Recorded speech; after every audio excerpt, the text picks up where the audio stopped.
It's May 17th, 2020, and this is No Sports, Day 66.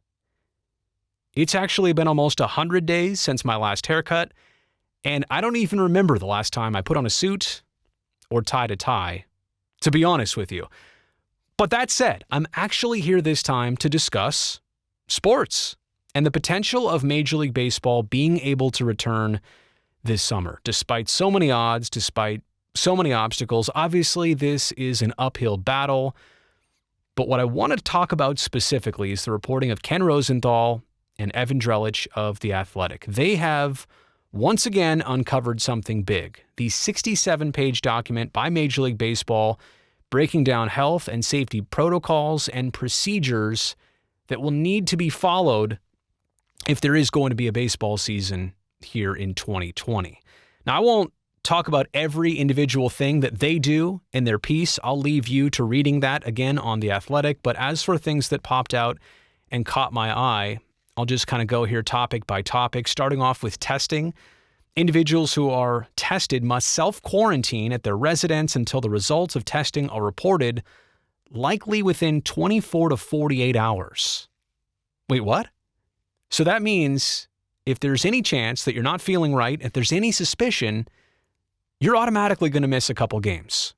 And I'm not complaining about erring on the side of caution here.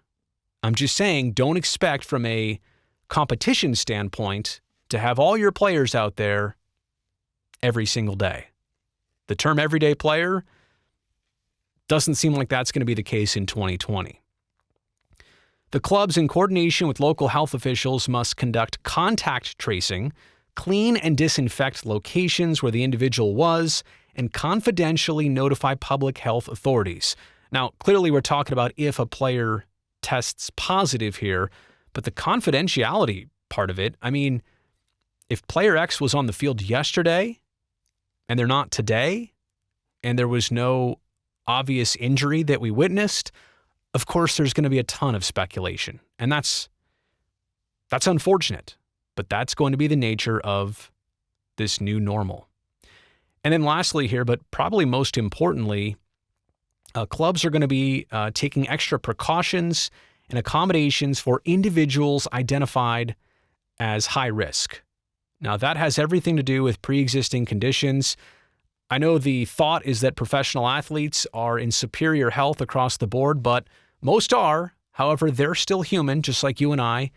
And there are some things that players deal with even in normal life. So those are the select individuals that I am especially concerned with here during a pandemic. How do we keep them safe and minimize their risk, which is already high, but is now even higher?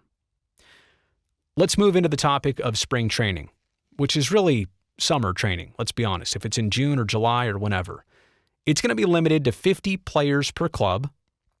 Reporting dates are going to be staggered, with camp divided into 3 different phases. They're going to play these games to get everybody warmed up and tuned up in Arizona and Florida starting at nighttime between 7 and 9 p.m. local.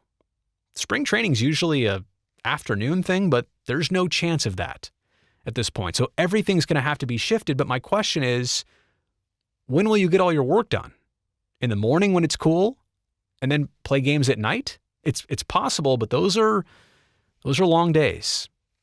They're going to use four-person umpiring crews with even the possibility of adding a 5th and changing the home plate umpire during games in spring training just to, again, keep the umpiring crew safe in terms of, heat exhaustion and dehydration. Makes sense. All right, facility protocols. These are things that teams will have to do at their headquarters. Number one, all these facilities will be restricted to limited groups of essential personnel. Players, staff, anybody that wears a uniform, obviously. But it also includes 150 other individuals like cleaning service providers, broadcast personnel, groundskeepers, transportation providers, law enforcement, EMTs, and ambulance drivers. I'm just saying, it's not only the players that are going to need to be kept safe and healthy and distanced. There's a lot of auxiliary people that will be needed that will also need to remain safe. Communal water bottles and sports drink coolers and jugs, all prohibited. Everybody needs their own water bottle, can't share any fluids. How about this one? No spitting, no tobacco, and no sunflower seeds in restricted areas. Those are huge departures from normal. I guess guys can get used to it. They'll have to follow the rules here. Cameras will be on them. But this breaks everything they've ever known, typically. Any physical interactions such as high fives, fist bumps, and hugs must be avoided at club facilities. It's going to be real interesting to see what happens after that first MLB home run of 2020. Players and other on-field personnel should wash or sanitize their hands after each half inning or the handling of equipment, like every at-bat. Meetings will take place virtually when possible, right? So every day a pitcher and catcher has that meeting about how they're going to attack hitters on the other side. Virtually, they'll do that via Zoom or something similar. It's possible. Man, this is a lot of work. Lockers should be 6 feet apart. I guess if they skip every couple and if they don't use all of them, but would they have enough? Again, we're just talking logistical headaches here. Showering will be discouraged at club facilities. So it's kind of like playing high school baseball in that sense all over again. And I'm not complaining. I get it. This has to be this way. It's just very different. Only necessary players will be in dugouts. Inactive players may sit in auxiliary seating areas, including adjacent in-stadium seating to maximize physical distancing. That's right, auxiliary players. If you're not in the game and if you're not going to be used this instant, you may be sitting in the stands. I'm pretty sure that's never happened in the history of Major League Baseball. Again, not complaining if this is what it takes, but that's going to be a weird visual. I got to tell you. Group dining is discouraged, so no spread after the games, at least the traditional way. I think they're going to hand out individual meals to keep the players nourished. Buffet and communal food spreads are prohibited. There you go. Meals will be distributed in individually packaged containers or bags in takeout form. Hey, it's what we're all used to right now anyway. Use of saunas, steam rooms, hydrotherapy pools, and cryotherapy chambers are prohibited. I don't know how everybody recovers here in 2020, but I do have to say a lot of those things are regularly used to keep individuals healthy and safe. So I don't know how they're going to get around things like that. But I understand the dilemma they face. Okay, on-field operations. No exchange of lineup cards anymore. Lineups will be put into an application. How very 2020 that is. When the ball is out of play or between pitches, fielders are encouraged to retreat several steps away from the base runner around them. Okay. Is everybody going to really remember that? But okay. I hear that. I understand it. Non-playing personnel must wear masks at all times in the dugout. So that's Bob Melvin right there wearing a mask. That's bench coach Ryan Christensen right there wearing a mask. And the entire staff. That's going to look different.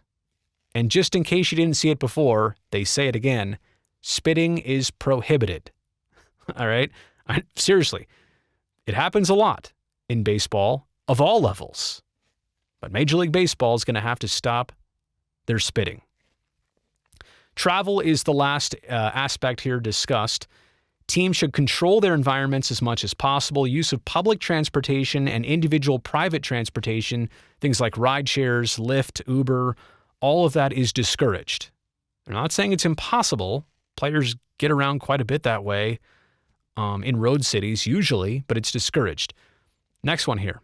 While players will not be officially quarantined, members of the traveling party are not to leave the hotel unless they receive advance approval from team personnel. The only people permitted to visit players' rooms are immediate family members. Socializing with other family members or friends is discouraged, but not entirely prohibited. That's rough. You're telling baseball players that, hey, don't be around your family for months at a time. Well, you can, but it's highly discouraged and giving you a bit of a guilt trip about it. I'm just saying that's of everything I've mentioned before, on the field stuff, logistics, that is one of the most difficult things for any human to go against. Or to go with, I guess I should say.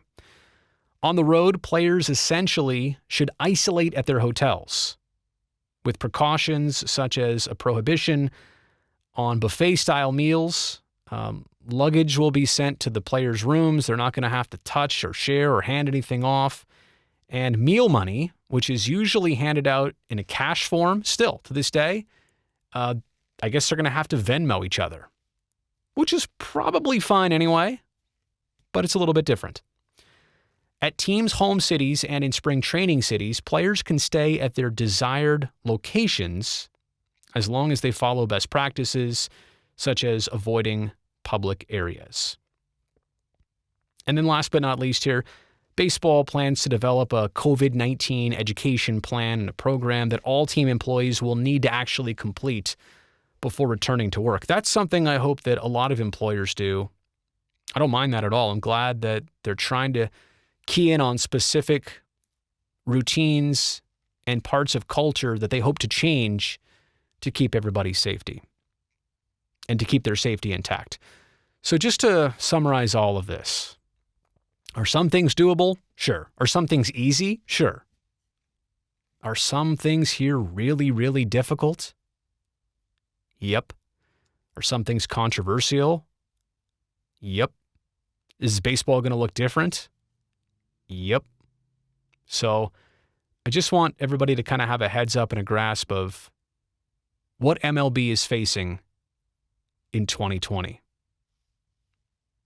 All that said, I sure hope it happens under the right circumstances. This has been No Sports, Day 66.